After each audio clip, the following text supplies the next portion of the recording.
مزید دینی اور تاریخی ویڈیوز دیکھنے کے لیے ابھی ہمارے چینل عزادار حسین کو سبسکرائب کریں اور بیل آئیکن پر کلک کرنا نہ بھولیں۔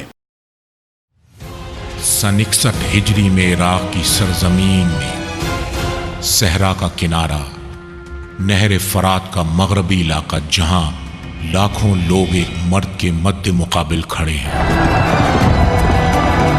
محرم الحرام کے 10ویں دن ایک عظیم مجاہدانہ واقعہ پیش آتا ہے۔ یہ خون خدا ہے جو خاک کربلا پر گرا ہے۔ جب ہم امام حسین علیہ السلام کے بارے میں بات کرتے ہیں تو جگر گوشہ رسول خدا صلی اللہ علیہ وآلہ وسلم کے متعلق بات کرتے ہیں۔ ہمارا یہ اعتقاد ہے کہ امام حسین ایک الہی انتخاب تھے۔ جب معاویہ پوری طرح مقتدر ہوا تو اس کی عمر 65 سال تھی۔ معاویہ کے لیے دین کی کوئی اہمیت نہ تھی، دین کی طرف اس کی رغبت نہ تھی۔ حقیقت میں طے یہ ہوا تھا کہ یزید اسلام کا تیا پانچا کر کے اس کا کام تمام کر دے۔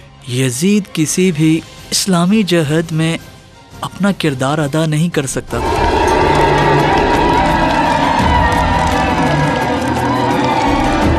اس تمام عرصے میں وہ نہیں چاہتے تھے کہ یزید کی بیعت کریں۔ مجھ جیسا یزید جیسے کی بیعت نہیں کر سکتا، یہ امام نے محکم انداز میں اپنا نقطہ نظر بیان کیا۔ انہوں نے ارادہ کیا کہ اپنے موقف پر ڈٹے رہیں گے، جانتے تھے اس کا انجام برا ہوگا۔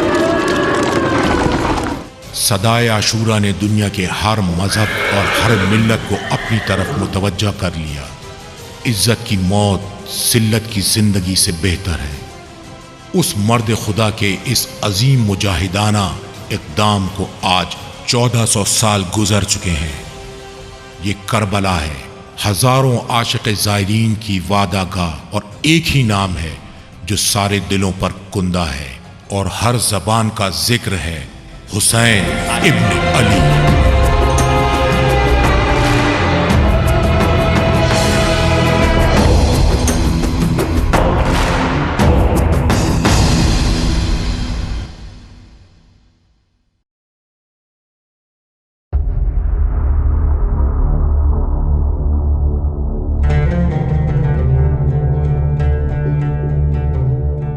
پیغمبر اکرم کی رحلت کے بعد مسلمان امت پر 4 خلفاء نے یکے بعد دیگرے حکومت کی۔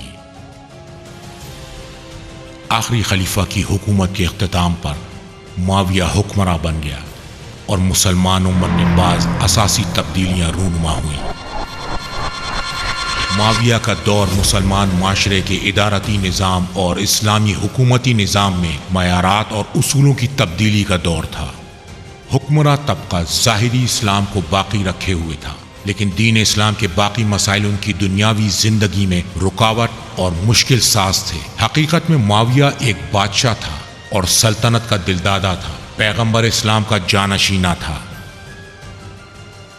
تاریخ یعقوبی میں معاویہ کے بارے میں ایک روایت ہے کہ وہ کہتا ہے، میں سب سے پہلا بادشاہ ہوں۔ وہ بادشاہوں کے قصے سننے کا شوق رکھتا تھا۔ عبید بن شریعہ اور دوسرے تاریخ دان آدھی رات تک اس کے پاس بیٹھا کرتے تھے۔ وہ لوگ اس کے لیے بادشاہوں کے قصے کہا کرتے تھے۔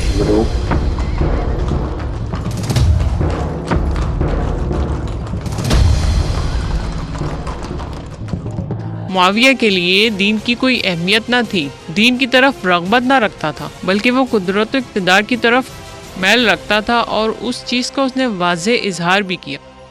کہا جا سکتا ہے کہ دور کے مکار سیاست دانوں کی طرح تھا، اپنی تعریف کیا کرتا تھا۔ اس نے علی کو صلاح کیے بغیر شکست دی ہے۔ وہ خوش تھا کہ کس طرح اس نے شہد کو علی کے خلاف استعمال کیا ہے۔ شہد سے مراد رشوت ہے جو اس نے علی کے قریبیوں کے لیے استعمال کی۔ بنی امیہ اس قدر جڑ پکڑ چکے تھے کہ معاویہ نہ صرف پیغمبر کی جانشینی کی بات کرتا تھا بلکہ کہتا تھا کہ میں خلیفۃ اللہ ہوں، یعنی ارض پر خدا کا خلیفہ اور اس کا جانشین ہے۔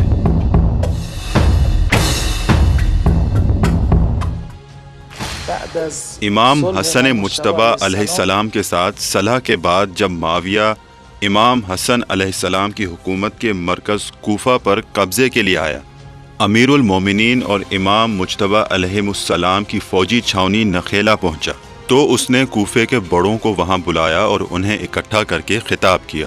تاریخ نے اس گفتگو کو محفوظ کیا ہے۔ کہتا ہے کہ میں نے تم لوگوں کے ساتھ اس لیے جنگ نہیں کی کہ تم لوگوں کو اس بات پر آمادہ کروں یا تاکید کروں کہ نماز پڑھو، روزہ رکھو، حج کرو یا دوسری عبادات انجام دو۔ ان کاموں کو تم پہلے سے بھی کرتے رہے ہو۔ میں نے صرف اسی لیے تم لوگوں سے جنگ کی ہے تاکہ تم لوگوں پر حکمرانی کروں اور مسلط ہو جاؤں۔ اس کے بعد اس نے دھمکی دی کہ جو کوئی میرے مقابلے میں آئے گا، جو کوئی میری حکمرانی کو للکارے گا، میں اسے نیست و نابود کر دوں گا۔ امام حسن علیہ السلام کی شہادت کے بعد بہت سے افراد نے ان کے بھائی امام حسین علیہ السلام کے ساتھ بیعت کرنے کی خواہش کا اظہار کیا، لیکن امام نے فرمایا تم پر خدا کی رحمت ہو، اپنے گھروں میں رہو اور جب تک معاویہ زندہ ہے اس بات کا خیال رکھو کہ کسی بدگمانی کا شکار نہ ہو جاؤ۔ اگر خدا نے چاہا اور میں معاویہ کے بعد زندہ رہا تو میں اپنی رائے سے آپ لوگوں کو مطلع کروں گا۔ یوں امام علیہ السلام نے وسعت قلبی کے ساتھ اور بڑوں کی طرز پر ہر طرح کے تفرقے کے آگے بند باندھ دیا۔ لوگ انہیں اسلام کے اندر غرق دیکھتے تھے، لہذا ایک باطن ہے اور ایک ظاہر ہے۔ باطن میں کوئی ایسی چیز نہیں ہے جس کے ذریعے اسلام کو مٹا دیا جائے۔ یعنی باطن میں مقصد کیا ہے؟ جنگ احزاب کو لے لیں، دشمن کا مقصد پیغمبر ہیں اور کچھ نہیں۔ یہاں اسلام مقصد ہے، پیغمبر ہدف ہیں۔ اگر یہ نہ رہیں تو کام تمام ہے۔ البتہ اس کے ظہور یا اظہار کے لیے وقت کا مناسب ہونا ضروری ہے۔ شخصیت جو مقصد تک لے جائے اس کی بھی ضرورت ہے۔ مروان کوفے کا حاکم ہے، وہ معاویہ کو اطلاع دیتا ہے کہ عراق سے کچھ لوگ حسین سے رابطے میں ہیں اور آمد و رفت رکھتے ہیں، حکم کیا ہے؟ معاویہ نے جواب میں کہا حسین نے ہم سے معاہدہ کیا ہے اور وہ ایسا نہیں ہے کہ اپنے معاہدے سے ہٹ جائے اور اس کی خلاف ورزی کرے، لہٰذا اسے سروکار نہ رکھو۔ لیکن کیا معاویہ کے اطرافیوں نے جو معاہدہ کیا تھا وہ اس پر باقی رہیں گے؟ واضح ہے کہ حقیقت میں معاویہ چاہتا تھا کہ زمانہ جاہلیت میں اس کے باپ اور اس جیسے لوگوں نے جو کام انجام نہیں دیے وہ زمانہ اسلام میں اسے انجام تک پہنچائے، یعنی اسلام کی نابودی۔ ابو سفیان اور اس کے ساتھی شرک بت پرستی اور کفریہ نعروں کے ساتھ مقابلے میں آئے تھے، لیکن اسلام و مسلمین پر غلبہ حاصل نہ کر سکے۔ اب ظاہر ہے معاویہ نے اسلام قبول کر رکھا ہے، لیکن اسی مقصد کو لے کے آگے بڑھ رہا ہے۔ معاویہ اپنی حکومت کے دوران جو کہ 20 سال سے زائد مدت پر محیط ہے، یزید کی بیعت کے لیے مختلف حالات میں کوشش کرتا رہا، جبکہ یہ بات پیمان صلح کے متن کی خلاف ورزی تھی۔ زیاد کو معاویہ کی طرف سے خط لکھا گیا کہ لوگوں کو میرے بیٹے کی حکومت پر راضی کرو۔ اس نے کہا کس طرح یہ ممکن ہے؟ میں یہ کس حوالے سے تمہارے بیٹے کو لوگوں کے سامنے پیش کروں؟ عالم اسلام میں حسین ابن علی، عبداللہ ابن عباس اور عبداللہ ابن زبیر جیسے لوگ موجود ہیں۔ بڑی رسوائی ہے، ساری دنیا کو کیسے دھوکہ دوں؟ کچھ سال صبر کرو اور اپنے اس بیٹے سے کہو بعض اچھے کام انجام دے، ظاہری طور پر ان کی طرح عمل کرے، شاید ہم اس کے لیے بات کر سکیں۔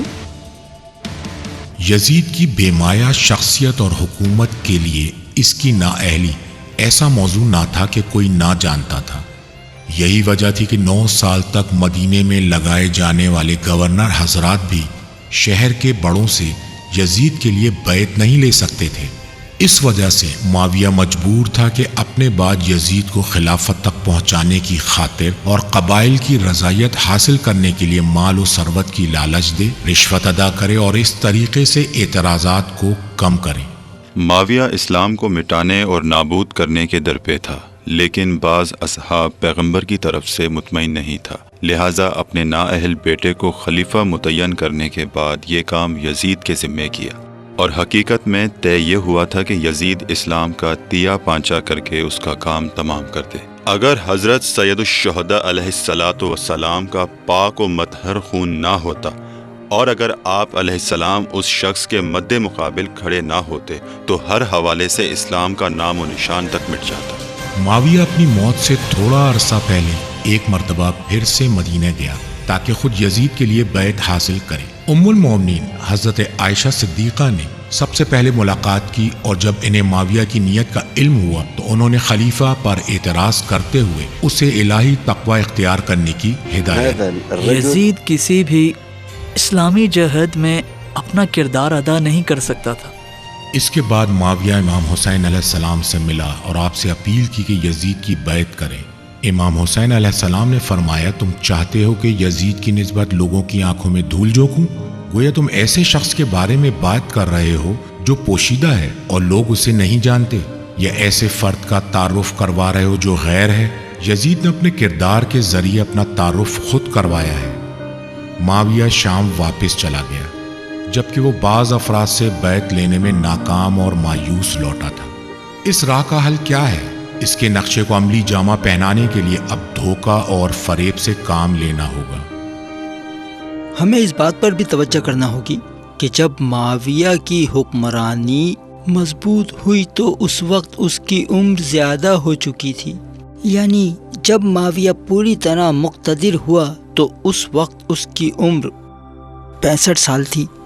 اپنے مقصد تک پہنچنے کی خاطر لا واللہ الا دفنا کرنے کے لیے ظاہر یہ ہے کہ اب اس کے پاس وقت نہیں ہے، لہٰذا اس کام کے لحاظ سے کسی کی تربیت کرنا ضروری تھا۔ خلیفہ نے ایک آدمی کو حکم دیا کہ خطبہ ختم ہونے کے بعد یزید کی تعریف کرے۔ اسی طرح بعض دوسرے افراد کے ساتھ طے کیا کہ خطبہ ختم ہونے کے بعد یزید کے لیے نیکیاں اور خوبیاں بیان کریں اور معاویہ سے درخواست کریں کہ اسے اپنا ولی عہد مقرر کریں۔ یزید کی ولی عہدی کی درخواست پر عوام میں اعتراض آمیز رد عمل شروع ہو گیا۔ کیا یہ ہیلے اور بہانے کسی نتیجے تک پہنچیں گے؟ کیا اس کے بعد عوام یزیدی حکومت کو برداشت کر پائیں گے؟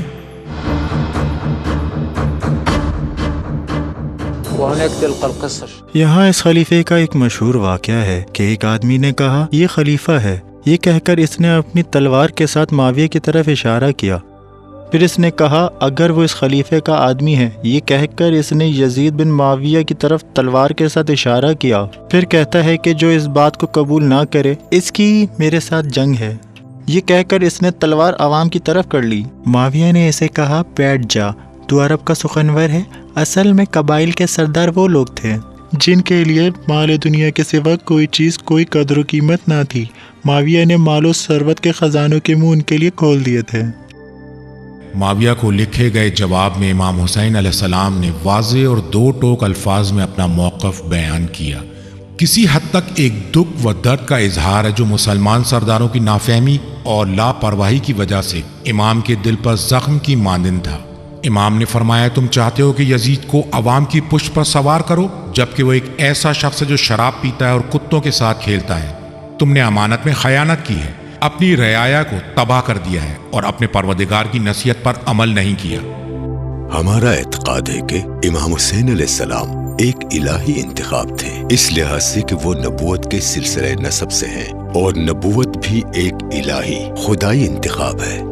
وہ شجرہ طیبہ ہے جس کی جڑیں اور شاخیں پھیلی ہوئی ہیں، یعنی نبی مکرم صلی اللہ علیہ وآلہ وسلم کی نسل میں سے ہیں۔ وہ نبی کے جن کے اجداد کو اللہ تعالیٰ نے ان الفاظ کے ساتھ یاد کیا ہے، وَتَقَلُّبُكَ فِي السَّاجِدِينَ۔ علماء کہتے ہیں کہ اس آیت میں تقلب یا حرکت سے مراد پاک اولاد ہے جو نسل در نسل حضرت آدم علیہ السلام تک جاتی ہے، یا حضرت اسماعیل علیہ السلام تک یہ سلسلہ جاتا ہے جو کہ حضرت محمد صلی اللہ علیہ وآلہ وسلم کے قریبی جد امجد ہیں۔